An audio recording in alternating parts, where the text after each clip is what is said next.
안녕하세요. 집합건물관리사 민간 자격증 과정에 오신 것을 환영합니다.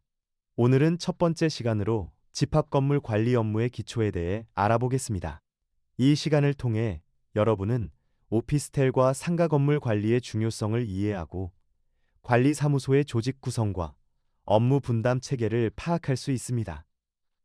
또한 경비원에서 관리소장으로 승진하는 과정과 건물 이용자에게 필요한 서비스 마인드에 대해서도 배우게 됩니다. 그럼 지금부터 집합건물 관리 업무의 기초를 차근차근 살펴보겠습니다. 먼저 오피스텔과 상가 건물 관리가 왜 중요한지 알아보겠습니다. 집합건물은 여러 사람이 함께 사용하는 공간입니다. 아파트와 달리 오피스텔이나 상가 건물은 업무나 영업을 목적으로 하는 공간이기 때문에 더욱 체계적인 관리가 필요합니다. 예를 들어 오피스텔의 경우 하루에도 수백 명의 사람들이 출입하고 다양한 업종의 사무실이 입주해 있습니다. 회계사무소, 법무사무소, 부동산 중개업소, 학원 등 각각 다른 특성을 가진 업체들이 모여 있죠.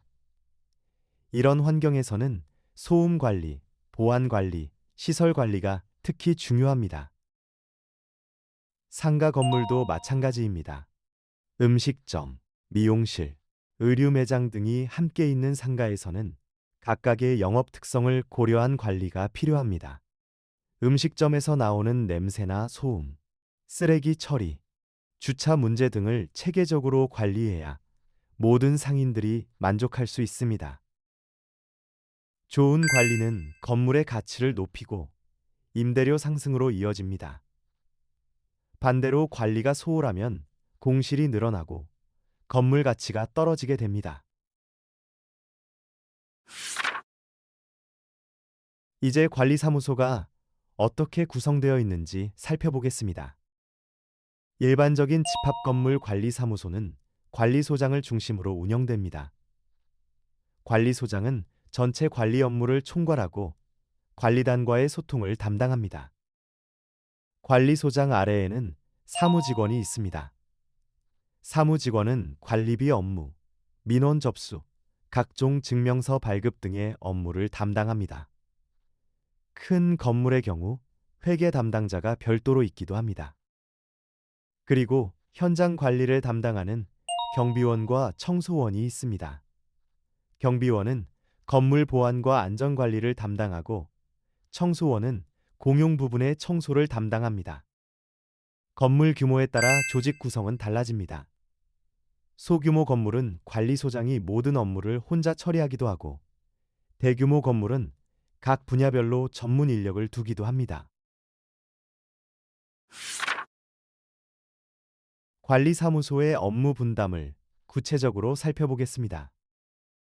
관리소장의 주요 업무는 관리단 회의 참석, 예산 및 결산 업무, 주요 민원 처리, 시설 관리 업체와의 협의, 관리 규약 준수 관리 등입니다. 쉽게 말하면 건물 관리의 전반적인 방향을 결정하고 책임지는 역할입니다. 사무직원은 관리비 고지서 발출, 관리비 수납 관리, 일반 민원 접수 및 처리, 각종 증명서 발급, 전화 응대 등을 담당합니다. 건물 이용자들이 가장 자주 접하게 되는 창구 역할을 합니다. 경비원은 출입 통제, 방문자 관리, 주차장 관리, 시설 점검, 안전사고 예방 등을 담당합니다. 특히 야간이나 휴일에는 건물의 모든 상황을 혼자 처리해야 하는 경우가 많습니다. 청소원은 로비, 복도, 계단, 화장실 등 공용 부분의 청소와 쓰레기 수거를 담당합니다. 건물의 첫인상을 좌우하는 중요한 역할입니다. 많은 관리소장들이 경비원에서 시작해서 승진한 경우가 많습니다. 승진 과정을 살펴보겠습니다. 먼저 경비원으로 시작해서 건물의 전반적인 상황을 파악합니다. 어떤 입주자들이 있는지, 어떤 문제들이 자주 발생하는지, 건물 시설의 특성은 무엇인지 등을 경험을 통해 배우게 됩니다. 경비원 경력이 쌓이면서 주임 경비원이나 경비팀장 역할을 맡게 됩니다. 이때부터는 다른 경비원들을 관리하고 관리소장의 업무를 보조하게 됩니다. 사무 업무에 대한 이해가 필요하므로 관리비 업무, 회계 업무, 민원 처리 등을 단계적으로 배우게 됩니다. 이 과정에서 컴퓨터 활용 능력과 대인관계 능력이 중요합니다. 마지막으로 관리단이나 관리업체의 인정을 받아 관리소장으로 승진하게 됩니다. 승진에는 경력뿐만 아니라 성실성, 책임감, 의사소통 능력 등이 중요한 요소로 작용합니다. 이제 건물 이용자에게 필요한 서비스 마인드에 대해 알아보겠습니다. 첫 번째 원칙은 친절한 응대입니다. 건물에 출입하는 모든 사람에게 인사하고 도움이 필요할 때는 적극적으로 도와주어야 합니다. 특히 처음 방문하는 사람들에게는 건물 안내를 친절하게 해주는 것이 좋습니다. 두 번째는 신속한 문제 해결입니다. 엘리베이터 고장, 전기 문제, 수도 문제 등이 발생했을 때는 최대한 빨리 해결하려고 노력해야 합니다. 즉시 해결이 어려운 경우에는 진행 상황을 계속 알려주어야 합니다. 세 번째는 공정한 관리입니다. 특정 입주자를 편애하거나 차별하지 않고 모든 이용자를 동등하게 대해야 합니다. 관리 규약은 모든 사람에게 공평하게 적용되어야 합니다. 네 번째는 개인정보 보호입니다. 입주자들의 개인정보나 사생활에 대해서는 절대 외부에 유출하지 않아야 합니다. 이는 신뢰관계의 기본입니다.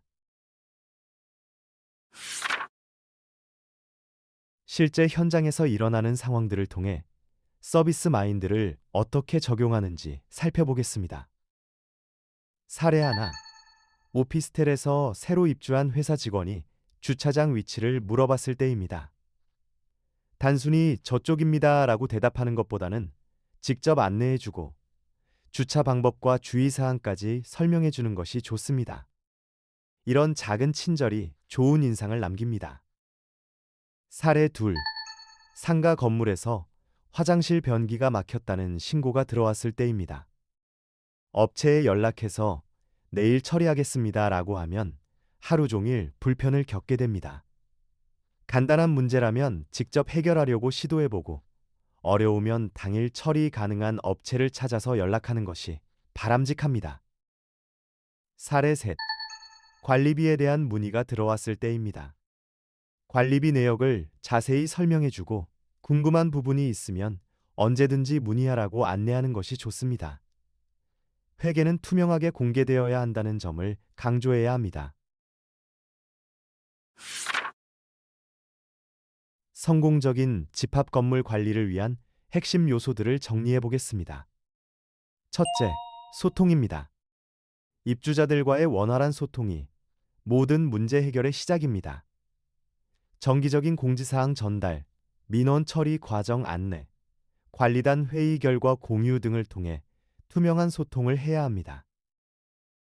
둘째, 전문성입니다. 관련 법규에 대한 이해, 시설 관리에 대한 지식, 회계 처리 능력 등 전문적인 지식과 기술을 갖추어야 합니다. 지속적인 학습과 자기 개발이 필요합니다. 셋째, 책임감입니다. 맡은 업무에 대해서는 끝까지 책임지는 자세가 필요합니다. 작은 문제라도 소홀히 하지 않고 철저하게 처리해야 합니다. 넷째, 서비스 정신입니다. 관리사무소는 서비스업이라는 인식을 가지고 고객인 입주자들의 만족을 위해 노력해야 합니다. 오늘 첫 번째 시간에는 집합건물 관리 업무의 기초에 대해 알아보았습니다. 오피스텔과 상가 건물 관리의 중요성, 관리사무소의 조직 구성과 업무 분담, 경비원에서 관리소장으로의 승진 과정, 그리고 건물 이용자에 대한 서비스 마인드까지 전반적인 기초 지식을 다뤘습니다. 다음 시간에는 집합건물 관련 법률에 대해 자세히 알아보겠습니다. 집합건물법의 기본 개념과 공동주택관리법과의 차이점, 그리고 오피스텔, 상가, 지식산업센터 각각의 관리 특성에 대해 배우게 됩니다. 법률이라고 해서 어렵게 생각하지 마시고 실무에서 꼭 필요한 부분들을 중심으로 쉽게 설명해 드리겠습니다. 오늘 수고하셨습니다. 다음 시간에 뵙겠습니다.